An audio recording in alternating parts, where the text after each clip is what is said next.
শিক্ষার্থীগণ, আমি তোমাদের উপন্যাস ১৯৭১ আর্ধবার্ষিকের জন্য অর্ধেকটি আলোচনা করে ফেলেছি।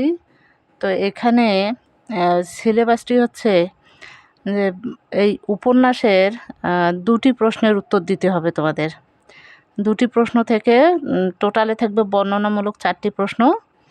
তো ৪টি প্রশ্নের ২টি প্রশ্ন হচ্ছে যে ক এবং খ। ক নম্বরে ৩ এবং খ নম্বরে ৭ নম্বর করে বরাদ্দ আছে। তো এরকম ২টি প্রশ্নের উত্তর দিতে হবে। সুতরাং এখানে ২০ নম্বর আছে। হ্যাঁ, তো ২০ নম্বর পেতে গেলে অবশ্যই তোমাদের প্রশ্নগুলো পড়া উচিত। যেহেতু গল্প ১৯৭১ উপন্যাসটি আমি আলোচনা করে ফেলেছি, সেহেতু কিছু প্রশ্ন এখানে আমি আজকের ভিডিওতে দিব। তো প্রথম প্রশ্ন হচ্ছে, সফদরউল্লাহর মানসিক পরিবর্তনের প্রধান কারণ ব্যাখ্যা করো।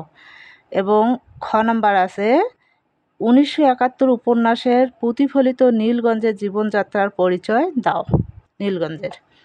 আচ্ছা, ক নাম্বারের উত্তর হচ্ছে, ক নাম্বারটা আর একবার বলি, সফদরউল্লাহ মানসিক পরিবর্তনের প্রধান কারণ ব্যাখ্যা করো। আচ্ছা, সফদরউল্লাহর মানসিক পরিবর্তনের প্রধান কারণ তার প্রতিশোধ পরায়ণ মানসিকতা। তার মধ্যে এই প্রতিশোধ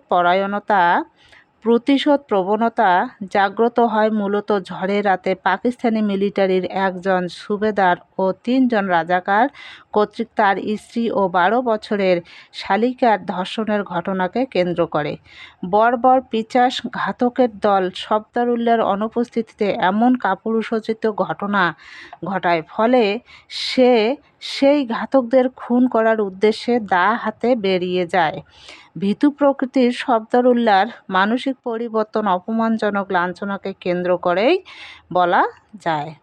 তারপরে খ নম্বর প্রশ্নটি হলো, ১৯৭১ উপন্যাসের প্রতিফলিত নীলগঞ্জের জনজীবনের পরিচয় দাও।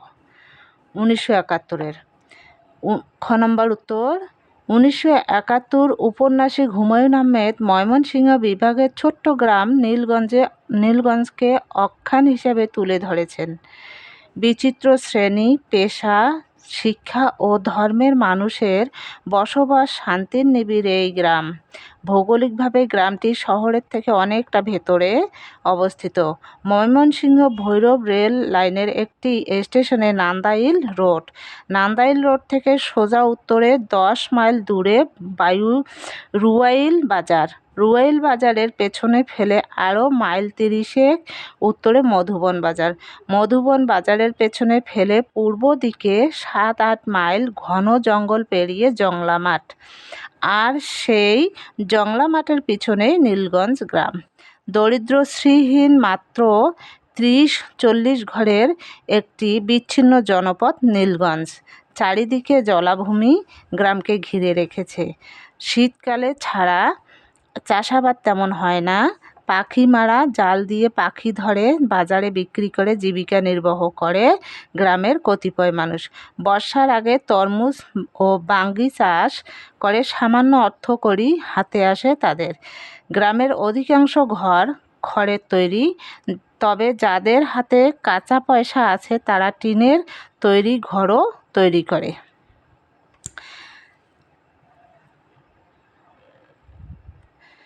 বিচিত্র শ্রেণী-পেশার মানুষে বসবাস নীলগঞ্জ গ্রাম। সম্পদশালী কিন্তু মেরুদণ্ডহীন নীলু সেনের মতো মানুষ যেমন এখানে বাস করেন, তেমনি মণিহারি দোকানি বদিউজ্জামানের মতো লোকও আছেন। অন্য গ্রাম থেকে এসে বসবাস করা ইমাম সাহেবও আছে। স্কুলমাস্টার আজিজও এখানে থাকেন। এছাড়াও অন্তজ কৈবর্ত শ্রেণীর লোকজনও বসবাস এই নীলগঞ্জ গ্রামে। জাতি, ধর্ম, বর্ণ নির্বিশেষে সকল শ্রেণীর মানুষের অত্যন্ত সাদামাটা জীবনযাপনের চিত্র তুলে ধরেছেন লেখক এই অতি সুচারুরূপে। সহজ সরল গ্রামীণ জনপদের এই মানুষগুলোকে যুদ্ধ কি তা জানে না। পাকিস্তানি সেনারা গ্রামে আসার পরও তাদের বিশ্বাস হয় না তারা তাদের ক্ষতি করবে, গ্রামের মানুষকে নির্মমভাবে হত্যা করবে। অর্থাৎ ঔপন্যাসিক তার নিখুঁত শিল্পগুণ ১৯৭১ উপন্যাসের পটভূমিকে নীলগঞ্জ গ্রামের জনজীবনের আলোকে চিত্রিত করেছেন। এই প্রশ্নটি এখানে শেষ। পরবর্তী প্রশ্ন হচ্ছে ক নম্বর। পরের প্রশ্ন, মৃত্যুর মুখোমুখি দাঁড়ালে অনেকেই এরকম করবে, এই উক্তিটি কার? উক্তিটির করার কারণ কি ছিল বুঝিয়ে লেখো। আচ্ছা, ক নাম্বারটা পড়তেছি। কি বলছেন যে মৃত্যুর মুখোমুখি দাঁড়ালে অনেকেই এরকম করবে, এই উক্তিটি কার? উক্তিটি করার কারণ কি ছিল বুঝিয়ে লেখো। মৃত্যুর মুখোমুখি দাঁড়ালে অনেকেই এরকম করবে, এই উক্তিটি রফিকের। মেজর এজাজ যখন আজিজ মাস্টারকে মৃত্যু নাকি লজ্জাজনক শাস্তি দেওয়ার দোলাচলে ফেলে তখন আজিজ বিচলিত হয়ে যায়, এই প্রেক্ষাপটেই আলোচ্য উক্তিটি করা হয়েছে। নীলগঞ্জ গ্রামের প্রাইমারি স্কুলে হেডমাস্টার আজিজকে অকথ্য অত্যাচার ও নির্যাতনের পরেও যখন সে কোনো তথ্য দিতে সহযোগিতা করে না, তখন মেজর তাকে হত্যা কিংবা পুরুষাঙ্গে ইট বেঁধে গ্রামের মধ্যে ঘোরানোর কথা বলে। এতে আজিজ প্রথমে অপমানজনক শাস্তি বরণ করতে চায়, কিন্তু পরবর্তীতে মৃত্যুকেই বরণ করে। মেজরের মতে বাঙালির মান অপমান বলে কিছুই নেই, কিন্তু রফিকের মতে মৃত্যুর মুখোমুখি দাঁড়ালে অনেকে এরকম করবে, তাই রফিক প্রশ্নোক্ত কথাটি বলে, কারণ সে বাঙালির অপমান সহ্য করতে পারছিল না। খ নাম্বার, রফিক ও মেজরের সম্পর্কে টানাপোড়েন কিভাবে কাহিনীর গতিপথকে প্রভাবিত করেছে? তাদের মধ্যকার সংঘাতের কারণ ব্যাখ্যা করো। খ নাম্বার, 1971 উপন্যাসে রফিক ও মেজরের মধ্যে মূলত সহযোগিতামূলক সম্পর্ক। নীলগঞ্জ গ্রামে মিলিটারি প্রবেশের দিন থেকেই জানা যায় মেজর এজাজের সাথে নীল শার্ট পরা এক রহস্যময় চরিত্রের কথা। তার নাম রফিক। লেখক শুরু থেকেই প্রতীকী আদলে রফিককে উপস্থাপন করেছেন। সে আসলে কোনো পক্ষের তা বোঝা মুশকিল, কারণ সে যখন গ্রামবাসীর সাথে কথা বলে তখন মনে হয় সে বুঝি পাকিস্তানি বাহিনীর সহায়ক। আবার যখন মেজর এজাজের সাথে থাকে এবং বাঙালির প্রসঙ্গে কোনো কথা বলে তখন এমন সব আচরণ করে যাতে মেজর তাকে সন্দেহের চোখে দেখে। লেখক কিছুটা আলো আঁধারি করে যেন রফিককে উপস্থাপন করেছেন, তবে সেই আলো আঁধারের খেলায় উপন্যাসের শেষ অংশে স্পষ্ট করেছেন লেখক, রফিক বাঙালি দেশপ্রেমিক যুবক বলেই নিজের প্রাণ বিসর্জন দিয়ে পাঠকের সব সংশয় মুক্ত করেন। রফিক ও মেজর এজাজের মধ্যকার যে সংঘাত উপন্যাসে দেখানো হয়েছে তা মূলত মূল্যবোধ একটি সহজাত প্রবৃত্তি। এটি মানুষকে ন্যায় অন্যায় বোধের শিক্ষা দেয়। মেজর এজাজ যখন নীলগঞ্জ গ্রামে সাধারণ মানুষের উপর অমানবিক অত্যাচার নির্যাতন চালায় তখন মেজরের সহযোগী হিসেবে রফিক সব বিষয় প্রত্যক্ষ করে। ধর্মের নামে দেশ গড়ার যে জাতীয়তাবোধে উদ্বুদ্ধ হয় পাকিস্তানি সেনারা 1971 সালে বাংলাদেশিদের উপর হত্যাকাণ্ড চালায় তা মূলত পাশবিক, কারণ তাদের একমাত্র উদ্দেশ্য ছিল এই দেশের মাটি দখল করা। ফলে পাকিস্তানি মেজর ও তাদের দোসররা নীলগঞ্জ গ্রামে হিন্দুদের তো হত্যা করেই, তাদের হাতে মুসলিম নারী পুরুষ কেউ রক্ষা পায়নি। অত্যাচারী যখন তার মাত্রা ছাড়িয়ে যায় তখন যে কোনো বিবেকবান মানুষের পক্ষে তা চুপ করে সহ্য করা অসম্ভব হয়ে যায়, যা রফিকের চরিত্রের মধ্যে লেখক অঙ্কন করেছেন। আর এই বিবেকবোধই মেজরের সাথে তার সংঘাত বাড়ায়।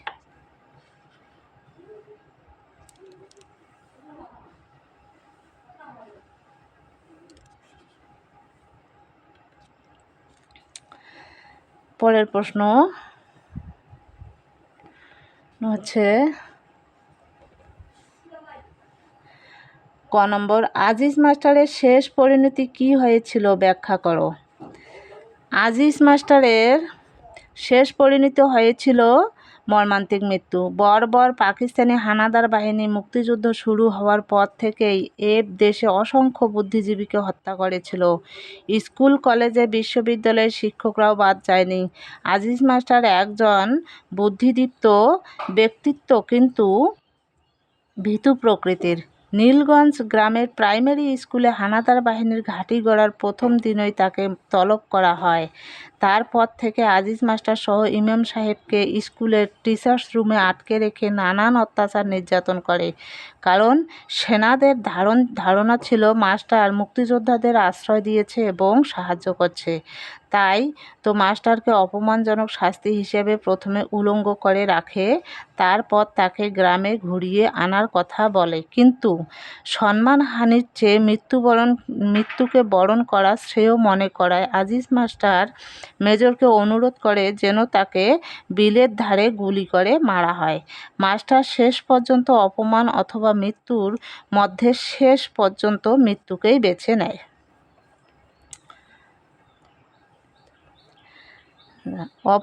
এই লাইনটি আরেকবার পড়ি।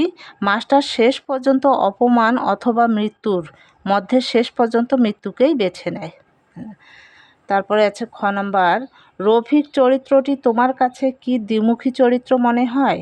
তোমার প্রশ্নের পক্ষে উত্তরের পক্ষে কারণ দেখাও। খ নাম্বার প্রশ্নটি। হচ্ছে না, রফিক চরিত্রটি আমার কাছে দ্বিমুখী চরিত্র বলে মনে হয় না। আমার উত্তরের পক্ষে কারণ দেখানো হলো। 1971 উপন্যাসের অন্যতম এক চরিত্র রফিক। সে পাকিস্তানি মিলিটারি অফিসার এজাজের সহযোগী। এজাজ যখন নীলগঞ্জ গ্রামে আসে মুক্তিবাহিনীর খোঁজে, তখন এজাজের দোভাষী হিসেবে রফিকও আসে। এখানে বলা হয়েছে যে না, মানে রফিক চরিত্রটি আমার কাছে দ্বিমুখী চরিত্র বলে মনে হয় না। কারণ তুমি অবশ্যই উপন্যাসটি আমার দেখেছো, তখন তুমি এভাবে লিখবে যে আমার কাছে দ্বিমুখী চরিত্র বলে মনে হয় না, এবং আমার প্রশ্নের উত্তরে কারণগুলো দেখানো হলো এভাবে। আচ্ছা, এটা তো পড়লাম। এজাজ যখন নীলগঞ্জ গ্রামে আসে মুক্তিবাহিনীর খোঁজে, তখন এজাজের দোভাষী হিসেবে রফিকও আসে। বাঙালি যুবক রফিকের এই উপন্যাসের শুরু থেকেই এক রহস্যময় চরিত্র। পাকিস্তানিদের সহচর হলে বাঙালিদের প্রতি তার বিশেষ সহানুভূতি ছিল। যেমন কালী মূর্তির পিছনে লুকানো বলাইকে দেখতে পেয়েও মেজরের দৃষ্টি থেকে তাকে আড়াল করার প্রয়াস, কৈবর্তপাড়ায় তল্লাশি করতে না দেয়া, আজিজ মাস্টারকে লজ্জাজনক শাস্তি থেকে বাঁচানোর চেষ্টা করা ইত্যাদি।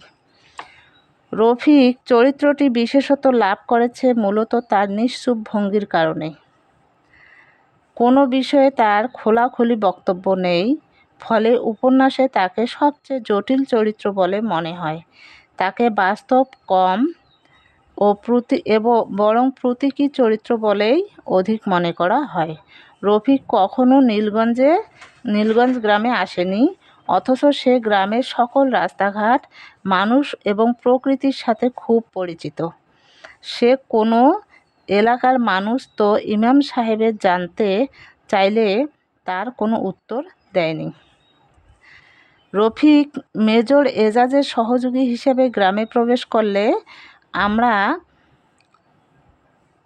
করলেও আমরা হিসেবে বাংলাদেশের মানুষের প্রতিনিধি হয়েই সে কথা বলেছে। উপন্যাসের শেষ দিকে রফিকের সংলাপে বোঝা যায় সে পুরোপুরি পাকিস্তান বিরোধী। এটা বুঝতে পেরে এজাজ তাকে হত্যা করার সিদ্ধান্ত নেয়। এদিকে তখন কৈবর্তপাড়ায় আগুনে পুড়ছে। রফিক তখন মৃত্যুর জন্য প্রস্তুত হয়ে বিলে নামে। তখন আগুনের আলোয় তার মুখ অন্যরকম এক দীপ্তি আবিষ্কার করে মেজর এজাজ। এ অন্য রফিক, এমন এক অভিব্যক্তির উদয় হয় মেজরের মনে। অর্থাৎ মেজরের সহযোগী হয়ে রফিকের এমন বিদ্রোহ সত্যিই প্রশংসার দাবিদার। তাই বলা যায় রফিক কোনো দ্বিমুখী চরিত্র নয়, বরং বাংলাদেশের কোনো এক গ্রামের প্রতিবাদী দেশপ্রেমিক যুবক। তারপরের প্রশ্ন, মীর আলীকে মেজর এজাজ কেন সালাম দিলেন? ব্যাখ্যা করো। মীর আলীকে ক নম্বরের উত্তর, পাকিস্তানের রোসাবাস গ্রামের ছেলে।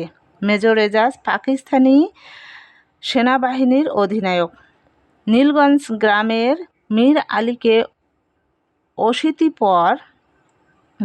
অশীতিপর এক অন্ধ বৃদ্ধ, যাকে দেখে মেজরের মনে পড়ে রোসবা গ্রামে থাকা তার অন্ধ পিতার কথা। তাই তো মীর আলীকে উঠানে বসে থাকতে দেখে তাকে সালাম দেয়। মূলত নিজের বাবার কথা মনে পড়ায় মেজর পিতৃসমতুল্য বৃদ্ধকে সালাম জানায় বলে ধরে নেওয়া যায়। কিন্তু পরোক্ষভাবে বিচার করলে মেজর এই আচরণের মধ্যে লুকিয়ে আছে গোপন অভিসন্ধি। গ্রামের মানুষের মনে বিশ্বাস স্থাপনের চেষ্টা থেকেই মেজর বৃদ্ধ মীর আলীর সাথে এমন নমনীয় আচরণ করে, যা একজন সুচতুর শোষকের চরিত্রিক বৈশিষ্ট্য। তারপরে খ নম্বর আছে,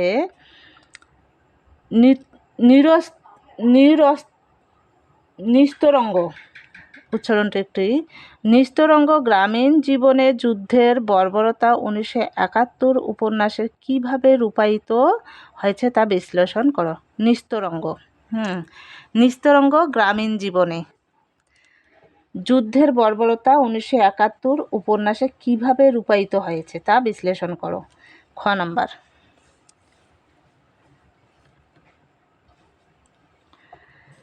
1971 উপন্যাসে পটভূমি নেওয়া হয়েছে ময়মনসিংহের নীলগঞ্জ নামক এক জনবিচ্ছিন্ন জনপদের কাহিনীকে অবলম্বন করে। একেবারে ছকে কষে মাটি, মানুষ, প্রাকৃতিক ও মনুষ্য নির্মিত অবকাঠামোয় একে হুমায়ুন আহমেদ বাংলার এই নিভৃত গ্রামকে তুলে এনেছেন যুদ্ধের ময়দানে। নীলগঞ্জ গ্রামে মুক্তিবাহিনীর আশ্রয়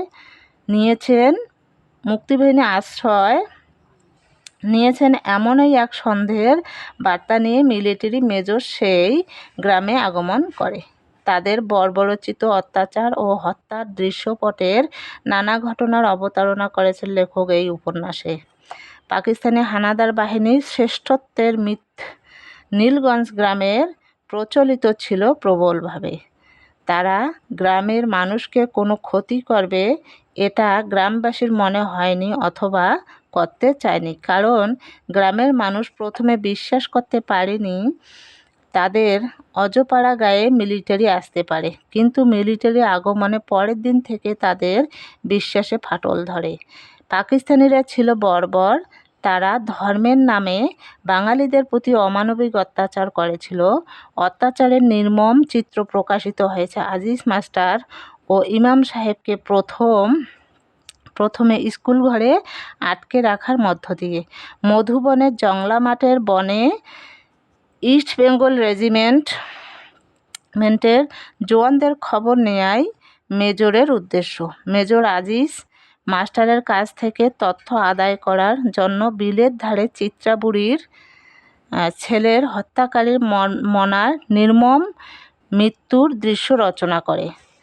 মনার মৃত্যুর দৃশ্যপটকে নিষ্ঠুরতাপূর্ণ করতে তারা তার ছোট ভাইকে তার সঙ্গে গুলি করে হত্যা করা হয়। এখানেই শেষ নয়, আজিজ মাস্টারকে অপমানজনক পরিস্থিতিতেও ফেলে। আবার গ্রামের সম্পদশালী হিন্দু মৃত পথযাত্রী নীলু সেনকে ঘুম থেকে তুলে হত্যার ঘটনা আরও ভয়াবহ। এছাড়া মিলিটারির হাত থেকে গ্রামের নারীরাও রক্ষা পায়নি। ঝড়ের রাতে সফদর উল্লাহর অনুপস্থিতিতে তার বাড়িতে গিয়ে পাকিস্তানি মিলিটারি একজন সুবেদার ও 3 জন রাজাকার তার স্ত্রী ও 12 বছরের শালিকাকে ধর্ষণ করে। উপন্যাসের শেষ অংশে দেখতে পাই কৈবর্তপাড়ায় আগুন দিয়ে বিলের ডোবায় নিয়ে মেজরের সহযোগী রফিককে নির্মমভাবে হত্যা করে। এইভাবে অত্যন্ত ছোট্ট একটি উপন্যাসে বিচিত্র কাহিনীর ঘেরাটোপে লেখক নিস্তরঙ্গ গ্রামীণ জীবনের যুদ্ধের বর্বরোচিত রূপায়িত করেছেন। আচ্ছা, তারপরের প্রশ্ন আছে ক নম্বর হচ্ছে, খুনের বিচার করতে মেজর এজাজ কতটা আগ্রহী হয়েছিল, কেন? আরেকবার বলি, খুনের বিচার করতে মেজর এজাজ এতটা আগ্রহী হয়েছিল কেন? ক নম্বর উত্তর,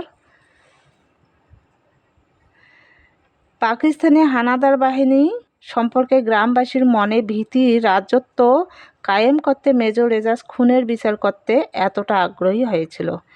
আজিজ মাস্টার ও ইমাম সাহেব মুক্তিবাহিনী সম্পর্কে কোনো তথ্য দিতে রাজি হচ্ছিল না বলে মেজর তাদের সামনে সেই খুনের বিচার করতে চায়। ডাকাত মনা কৈবত্য চিত্রাবুড়ির ছেলেকে খুন করেছিল, সেই খুনের বিচার গ্রামবাসীরা না করলে মেজর করার আগ্রহ দেখায়। মনাকে গুলি করে হত্যার নির্দেশ দিলে তার ছোট ভাইকে সাথে হত্যা করা হয়। গ্রামবাসীর মনে হানাদার বাহিনীর সম্পর্কে যে ভালো মানসিকতার ভ্রান্ত ধারণা ছিল, এই ঘটনার মধ্য দিয়ে তা পাল্টে যায়। মূলত খুনের বিচার করা মেজর এজাজের কৌশল ছিল মাত্র, সে এর দ্বারা গ্রামবাসীর মনে তার সম্পর্কে ভীতির সঞ্চার করতে চেয়েছিল। প্রশ্ন খ, নীলগঞ্জ আসলে মুক্তিযুদ্ধ চলাকালীন বাংলাদেশের প্রতিচ্ছবি, ব্যাখ্যা করো। প্রশ্নটি আরেকবার পড়ি, নীলগঞ্জ আসলে মুক্তিযুদ্ধ চলাকালীন বাংলাদেশের প্রতিচ্ছবি, ব্যাখ্যা করো।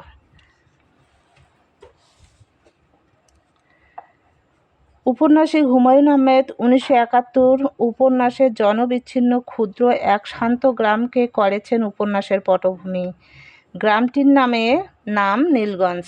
এ গ্রামের মানুষ যুদ্ধ বোঝে না, গ্রামে কি তা সংগ্রাম কি তা জানে না, কিন্তু সেই গ্রামেই একদিন পাকিস্তানি সেনাবাহিনীর আগমনে গ্রামের মানুষের জীবন বিপর্যয় নিয়ে আসে। লেখক স্পষ্ট করে কোথাও বলেনি যে নীলগঞ্জ গ্রামে মুক্তিবাহিনী আছে, শুধু সন্দেহের বেড়াজাল বুনে গেছেন সমগ্র উপন্যাস জুড়ে। সন্দেহের বশেই নীলগঞ্জ গ্রামে হানাদার বাহিনীর অধিনায়ক মেজর এজাজের নেতৃত্বে অভিযান শুরু হয়, যেটাকে বাংলাদেশের মুক্তিযুদ্ধ চলাকালীন প্রতিচ্ছবি বলা যায়। 1971 উপন্যাসে বলা হয়েছে, নীলগঞ্জ গ্রামে ইস্ট বেঙ্গল রেজিমেন্টের এক দল জওয়ান পাকিস্তানি এক সেনাকে বন্দি করেছে, যার নাম মেজর বখতিয়ার। তাকে উদ্ধার করতে মেজর এজাজ গ্রামে অভিযান চালায়। অভিযানের প্রথম থেকেই তারা গ্রামবাসীর উপর আগ্রাসী হয়ে ওঠে। প্রাইমারি স্কুলের হেডমাস্টার আজিজকে ধরে এনে অমানবিক অত্যাচার করে, এক পর্যায়ে তাকে গুলি করে হত্যা করে। শুধু এই একটি নয়, অসংখ্য বর্বরোচিত ঘটনা ঘটায় তারা। গ্রামবাসীকে ভয় ভীতি দেখানোর জন্য এবং ত্রাসের রাজত্ব কায়েম করতে মনাকে ও বীরুকে সবার সামনে গুলি করে হত্যা করে। নীলগঞ্জের সম্ভ্রান্ত হিন্দু নীলু সেনকে ঘুম থেকে ডেকে তুলে হত্যা করে। বর্বর পাকিস্তানিরা গণহত্যার যে নজির স্থাপন করেছিল, নীলগঞ্জে তাই ঘটেছে। মধুবনের জংলা মাঠের বিলকে তারা বধ্যভূমি হিসেবে ব্যবহার করেছে। শুধু পুরুষ নয়, দখলদার পিচার হানাদার বাহিনীর হাত থেকে গ্রামের মেয়েরাও রক্ষা পায়নি।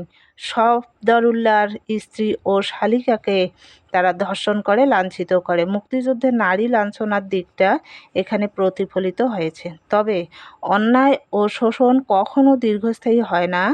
মানুষ এক সময় অত্যাচার সহ্য করতে না পেরে প্রতিবাদী হয়ে ওঠে। সফদরউল্লাহ তার স্ত্রী ও শালিকার লাঞ্ছনার প্রতিশোধ নিতে দা হাতে বেরিয়ে পড়ে। আজিজ মাস্টার লজ্জাজনক পরিস্থিতি বাদ দিয়ে মৃত্যুকে বরণ করে এবং বিবেকের তাড়নায় তা ও প্রতিবাদ স্বরূপ রফিক মেজর এজাজের বিরুদ্ধে বিদ্রোহ ঘোষণা করে এবং মৃত্যুবরণ করে। প্রত্যক্ষ কোনো প্রতিরোধ না হলেও দেশপ্রেমের চেতনাবোধ জাগ্রত হয় বেশ কিছু চরিত্রে, যা বাংলাদেশের মুক্তি সংগ্রামের প্রতিচ্ছবি। এছাড়াও এদেশীয় রাজাকারদের উল্লেখ রয়েছে এই উপন্যাসে। তাই বলা যায় 1971 উপন্যাসের নীলগঞ্জ গ্রাম আসলে বাংলাদেশের মুক্তিযুদ্ধ চলাকালীন একটি দেশের প্রতিচ্ছবি।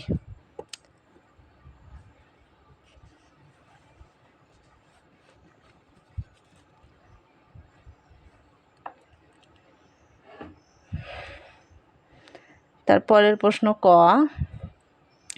বদিউজ্জামান কাদের ভয়ে এবং কোথায় লুকিয়েছিল তার অবস্থা সংক্ষেপে বর্ণনা করো।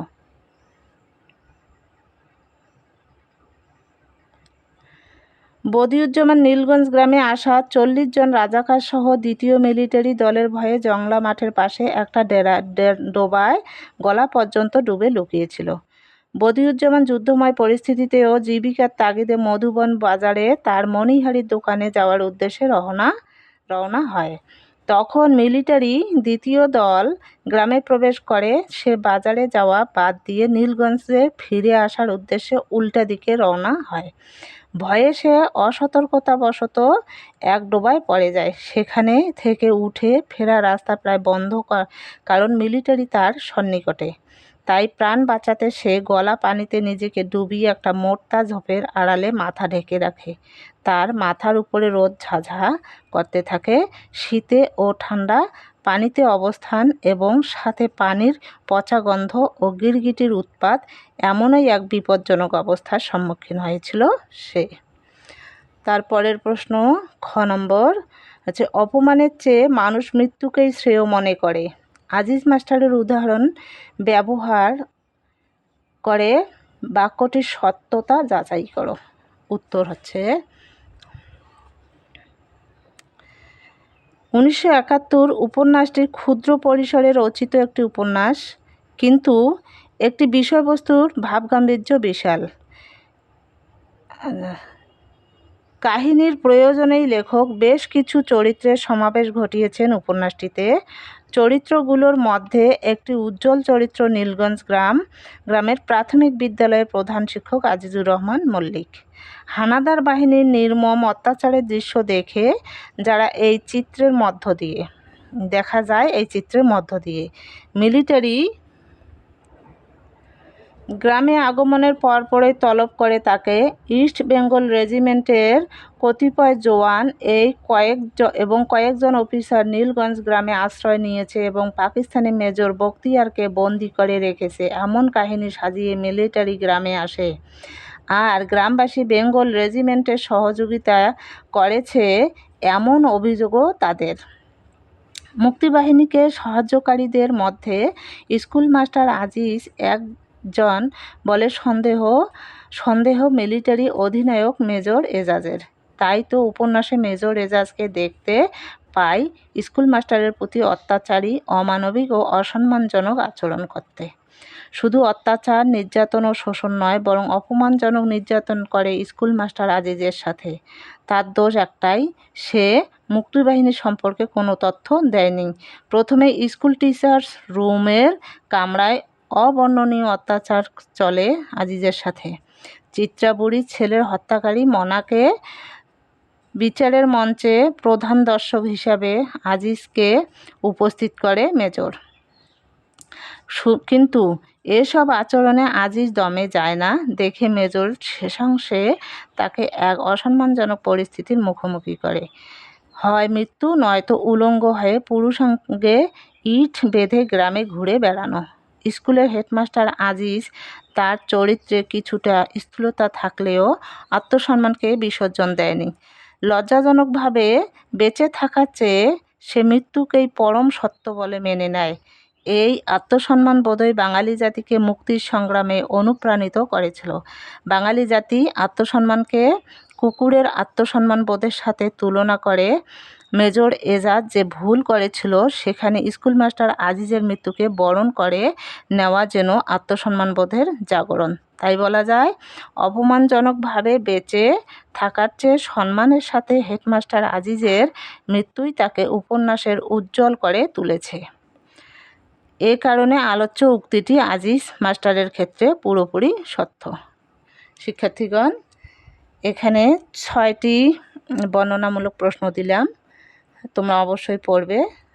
আর আমি যে উপন্যাসের আলোচনাটা ধারাবাহিকভাবে দিয়েছিলাম, অবশ্যই সেটি দেখবে। তো তো ঠিক আছে, ভালো থাকো।